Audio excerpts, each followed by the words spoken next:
What is up, ladies and gentlemen, boys and girls, and welcome back to another video at Axe Entertainment. I'm your host, Zack Axe, bringing you another edition of WWE Weekly Awards. Now, this one is for June 30th through July 4th. The July 4th episode of Smackdown. We had some pretty good wrestling this week. A lot of tag team wrestling, which is absolutely crazy because you hear me every single week complaining that we're not getting enough tag team wrestling. So their way of fixing that was having every single match this week be a tag team match on Raw and SmackDown. I'm sorry I did not get anything else out this week. Usually I try to get one video out in between the weekly awards, but I didn't get one out this week, so I apologize for that. But let's get right into the weekly awards. Very quickly, one change I am making is I'm going to a 4-topic system, with the topic in the middle of the video now being the speed round.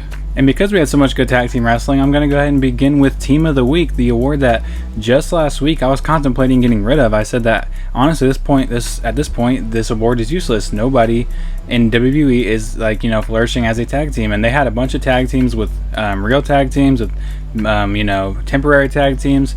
I'm going to give honorable mention to the New Day for having a great title defense on Monday Night Raw. We're going to go ahead and give also to Fraxium and Andrade and Rey Fenix, who both had a great match against each other. And I said last week I wanted Andrade and Rey Fenix to stay in the tag division if we weren't going to do anything else with them, and it looks like they're staying in the tag division.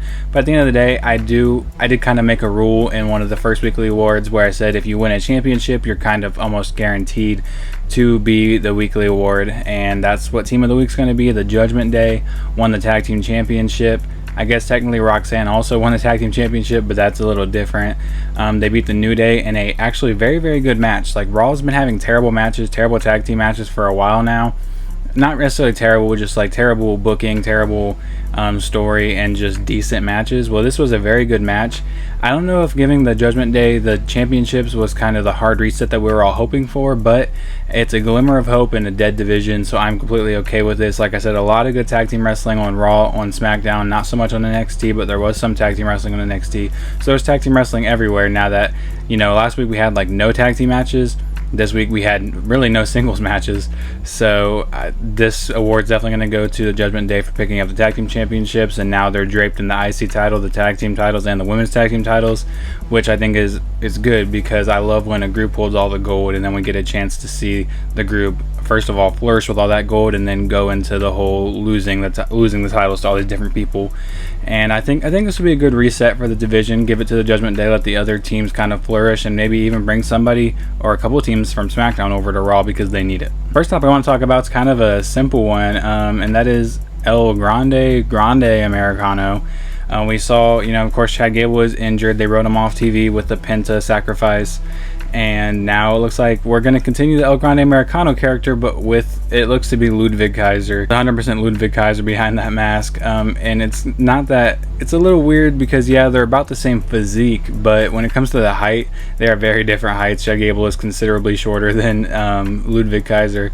But if we're not doing anything with Ludwig, I might as well give him something to do. I just don't like how he was finally getting TV time for a little bit there, and he was, had a character, and his character was like a very serious, James Bond villain is how everybody was describing him, and now he's going from that to a goofy, character like El Grande Americano. But I'm not going to judge it before it, takes off the ground running, so I guess we'll see in the coming weeks how this new El Grande Americano works out. Next award I'm going to give out is Female MVP. Now, the females this week, when it comes to the regular singles division, there wasn't too much to, sink your teeth into. There wasn't very many. I don't think there was any women's singles matches except for maybe Thea versus Lainey on NXT. But besides that, there was no women's singles matches. All the matches came in the tag divisions. So honorable mention for this award, I think I'm just going to go ahead and give to the champions and their challengers coming to Evolution. We'll talk more about them later. But the women's singles champions and their challengers, like I said, are going to get the honorable mention. And we're going to have a first ever here on Weekly Awards, because for the first ever time, we're going to give an award, an MVP award, to two different people. We're going to give it a split decision. Two different people are winning at the same time, and that is Lyra Valkyria and Bayley, because their match on Raw was actually very good. It was a very good, technical wrestling-esque match. It was very entertaining, and their character dynamic right now against each other is actually entertaining also. And they had a very good match, but it ended in a draw. So if this would have ended with Bayley winning, she would have won this award versus, Lyra. if she would have won, she would have won this award. But since they tied, and this was really the only female match that you can even really give this award out for, I'm going to just give it to these two, because these two had an absolutely stellar match. It was one of the only women's singles matches that we saw from any of the shows. So I think easily we're going to give it to the combined efforts of Bayley and Lyra Valkyria for their match on Raw. It was very entertaining, and they're going to be the first ever dual MVPs.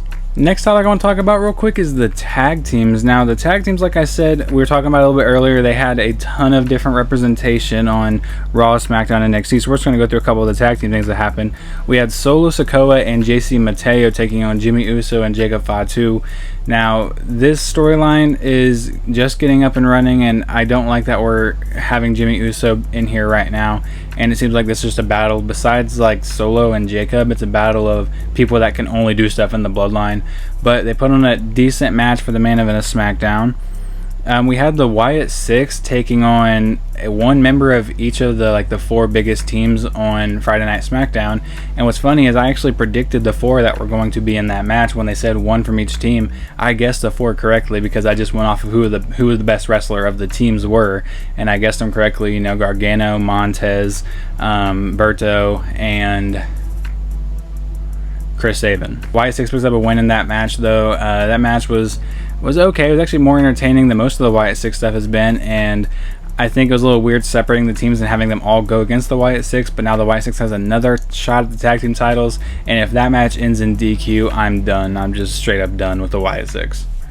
So then we have to talk about the culling for a second. So first we'll talk about the women in the culling. It looks like Tatum Paxley is officially a part of the culling with, you know, Sean and Nico, and of course Izzy. And now Izzy and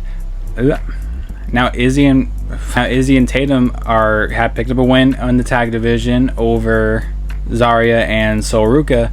And it looks like because she pinned Sol Ruka at the Great American Bash, we're going to get a North American Women's Championship match between both Izzy Dame and Sol Ruka. I think this match would have been better at Evolution, but I get we're probably already stacked the card at Evolution, so at Great American Bash is completely fine. But I feel like at the same time, I thought this was going to lead into Tatum and Izzy being the ones to take on that spot for NXT in the Fatal 4-Way at Evolution, but it looks like if she's wrestling at Great American Bash, we most likely won't be seeing them take that spot.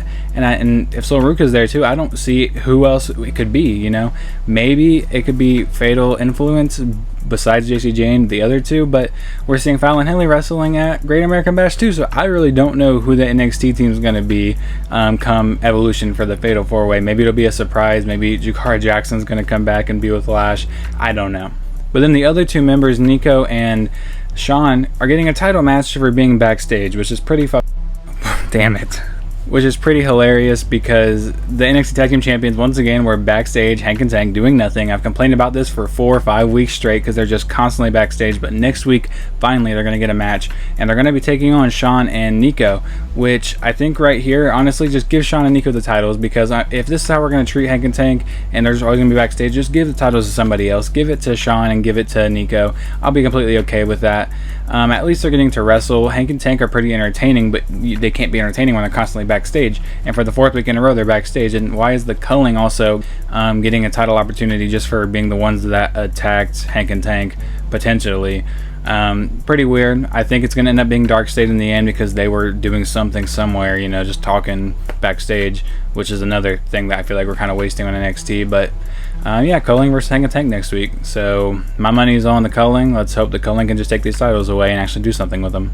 We also had Sammy and Penta taking on Braun Breaker and Bronson Reed. That match was pretty decent. I don't like that Sami Zayn shouldn't even been in that match, and I'll explain that during the speed run most likely.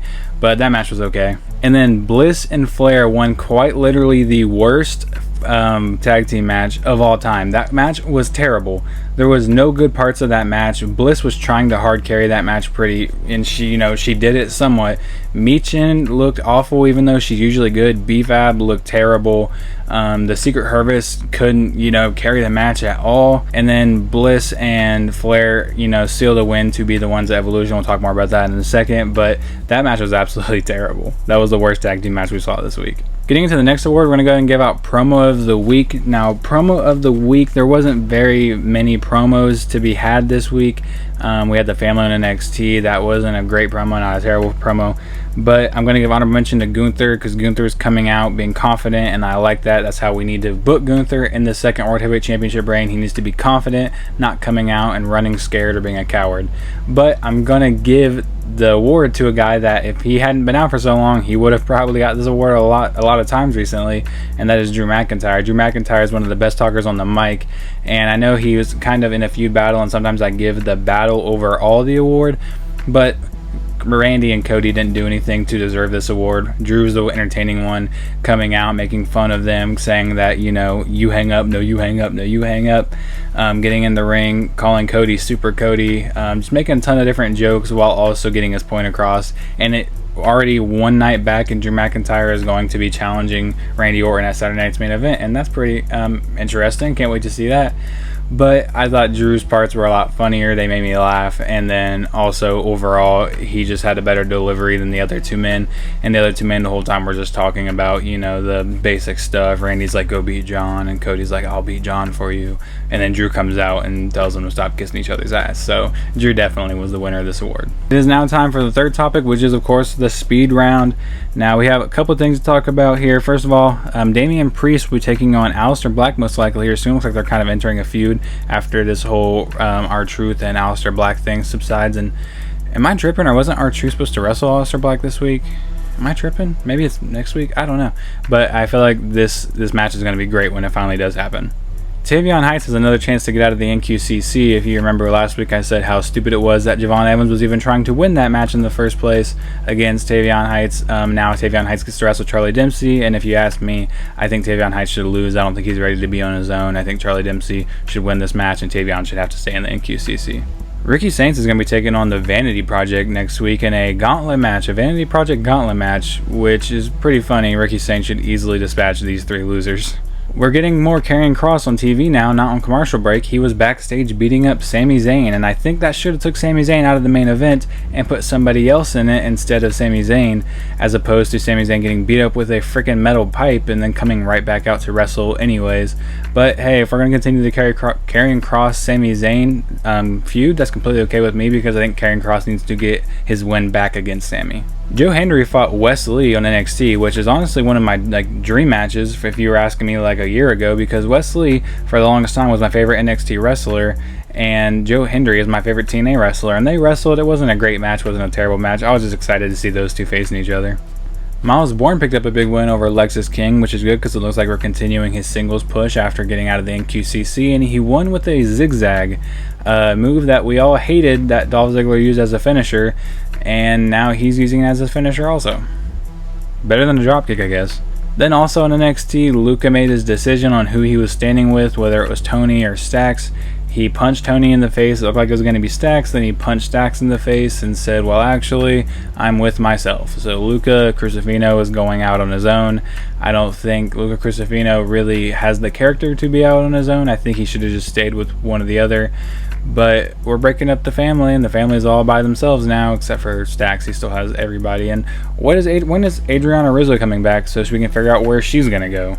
Next award I'm going to give out is Male MVP. Now, Male MVP is kind of hard because, like you heard me talk about multiple times in this video, this was a week that was filled with a lot of tag team wrestling. So I'm going to give honorable mention to Joe Hendry. He picked up a win over Wesley, like we just talked about. And then Sheamus and Rusev are getting honorable mention for their incredible match on Monday Night Raw. Very hard hitting.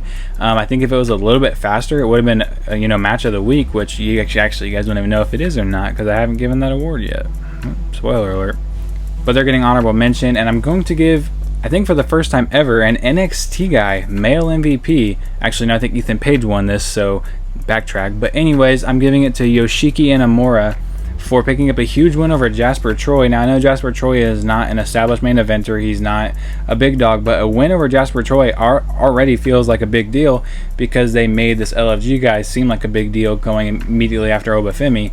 And Yoshiki Inamura, I knew I was going to mess it up sooner or later. Yoshiki Inamura picked up a huge win over Jasper Troy. I like his finisher, honestly. I love the bouncing. I know it's just a regular splash, but I love the bouncing before it. And it was a decent match. It was okay. It was probably one of the best matches on NXT. this week, and now he will face Obafemi at the Great American Bash, and I'm okay with that because I want to see Obafemi constantly facing a revolving door of different people coming up to fight him, because I think that's what makes Obafemi the most interesting, and he can have a good match with anybody. So Yoshiki Inamura versus Obafemi at Great American Bash for the NXT Championship, I'm very excited. I think Obafemi is going to win. I might do predictions for the Great American Bash, we'll see. But anyways, I think Obafemi is going to win that match and continue his reign of dominance. Now for my next two topics, I'm going to be talking about two of the events that we're leading up to. We're going to go ahead and start with Saturday night's main event. So far confirmed, you heard me talk about it a little bit, Randy versus Drew. That's pretty dope that Drew McIntyre comes back, and on his first night back, he's already wrestling Randy Orton coming soon, all because of an RKO in the middle of the ring. And this is a feud that I like that we're getting. I don't like that we're not getting any build to it. We're only getting, I don't know if this is going to be the end of the feud either. This could be a one-off, or this could be a feud, and this could just be the beginning of the feud. But if this is just the the big climax of this feud just started this week. We're going to have next week's to build it up, and I want more build. I want more than 1 week of build for Drew versus Randy. So if we're going to continue this feud, I hope we do, because I want to see these guys have an actual build, because back when they were wrestling, when Randy was a heel and Drew was a face, it was very entertaining, and I feel like it'd be so much more entertaining now that Drew's a heel and Randy's a face, kind of. You already heard me talk about Goldberg and Gunther a couple weeks ago, so I'm not going to talk about that here, but I'm going to talk about LA Knight versus Seth Rollins. LA Knight kind of made his return this week, and he fell over, first of all. That was kind of hilarious. LA Knight fell over trying to attack Seth Rollins, and I feel like LA Knight falls a lot. I don't know if it's just me, but I feel like I've seen him fall a lot. But anyways, LA Knight's facing Seth Rollins at Saturday night's main event, and this is going to be the blow-off to a feud we've been seeing for a minute here. If I had to guess, this would be the blow-off, because of course it's the leader versus LA Knight, and he's already had his matches with Braun and Bronson and everybody. So I think this match is going to be great. This match will probably be the one that steals the show, if I had to guess, because it's two of the best wrestlers you have and they're facing each other, and I'm low-key hoping this is the way of moving LA over to Monday Night Raw, where he can flourish over there in the World Heavyweight Championship scene. But I'm excited for this match, and LA Knight continuing to move up the card is always going to be exciting. Not confirmed, but I'm hoping this is where we get to finally see Dominic Mysterio versus AJ Styles. They continued the feud. We saw the AJ Styles and Dominic Mysterio backstage interaction, so they're continuing the feud. This match is going to happen, and I hope Dominic's healed enough to where at Saturday night's main event we can see it, and then we can go through with the plans that we already had back at Night of Champions to have them face each other, and I think that match is going to be pretty good. Last award I'm going to give out is Match of the Week. Now I'm just going to go ahead and give honorable mention to the match I kind of already spoiled versus Randy, which is Sheamus versus Rusev. Now this match was very, very good. Like I said, very hard hitting, but every Sheamus match is always hard hitting and always good, so it's kind of to be expected when you see Sheamus and or Rusev being in the ring. They're both hard hitting dudes, and the match was very good. But there was a match that was better. I'm also going to real quick give honorable mention to the New Day versus JD McDonough and Finn Balor for the Tag Team Championships. That match was very good too. That match had a lot of very cool spots, and the heel versus heel dynamic actually really worked in that match. But I am of course going to give Match of the Week to Andrade and Rey Fenix taking on Fraxium. Now this match, just when it was announced, got me excited, because oh my god, like, these are four just amazing wrestlers all getting to go at it in a 2-on-2 match, and they absolutely perform. Now this match wasn't filled with like huge spots. Like, you won't turn on this match and expect to see huge spots. You turn on this match and expect to see good, fluent, constant wrestling. That's what you're going to get, because this match took no breaks. This match was constantly going, and it delivered Fraxium their first ever loss on Smackdown, which I think it's always okay to get somebody's loss out of the way pretty early if you're not planning on giving them a streak, just so people aren't constantly looking at every match as, oh, this could be the match where they finally lose. So I'm okay with that they're getting their loss here. I'm glad that we're still pushing Rey Fenix and Andrade in this tag division that has right now 8 good tag teams, and this tag team division is continuing to flourish. I wish Raw could do the same, or Raw, I wish they just had a couple of the Smackdown guys go over there so they can finally start building up this division. But this match was very, very good, very fluent. Like I said, there was great chemistry between these guys. And I know I said last week that when I gave Rey and Andrade the Team of the Week award, that every single match they seemed to have like a couple of mess-ups or a couple of mishaps. They didn't have any in this match. This match was absolutely insane. And then we had Andrade and Rey Fenix pick up the win after a suicide dive, followed by the silencer by Andrade, or whatever he calls it. And this match was just very, very good. Very, very good TV match. And it's easily winning Match of the Week. Last thing I want to talk about is what's been announced for Evolution so far. Now, this isn't going to be my predictions or anything, because of course I'm going to save that for a separate video down the line, but Trish Stratus made her return, and she was one that Tiffany Stratton picked, so the big champions got to pick their opponents. I'm not that mad at that. I think that's an okay strategy to get the championship matches if you just want to not have to worry about building something up and just have them be like, hey, I'm choosing this person.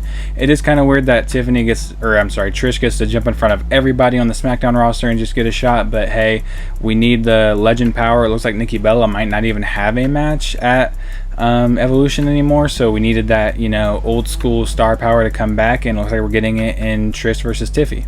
The Battle Royal was announced, and I think the Battle Royal is a great way of getting a lot of women onto the card. I think like every single woman on the roster almost, I think every single woman on that roster needs to be on this card. I think it's only fair. Maybe not every single, you know, NXT female, because some of them just got there, but every single woman on Raw, every single woman on SmackDown needs to be on this card in some way, shape, or form. And I think this Battle Royal is a great way to get them all onto the card, along with the next thing we're going to be talking about, which is the Fatal 4-Way for the Women's Tag Team Championships between an NXT team, a Raw team, a SmackDown team, and then Raquel Rodriguez and the new champion Roxanne Perez, which I didn't even talk about. They gave Roxanne Perez a tag titles. I've been saying they're going to do that for weeks now, and they did. They just gave her the titles. So now she's going to be defending against these women. We already saw that Bliss and Charlotte Flair are going to be in the match. Like I said, I don't know who the NXT team is going to be, and the Raw team, honestly, I don't really even have a guess, because there's like no made women's tag teams, so it'll be interesting to see who they throw in this. But like I said, this and the Battle Royal are great ways of getting all the women a chance to showcase on the pay-per-view that is for showcasing women's wrestling. Rhea versus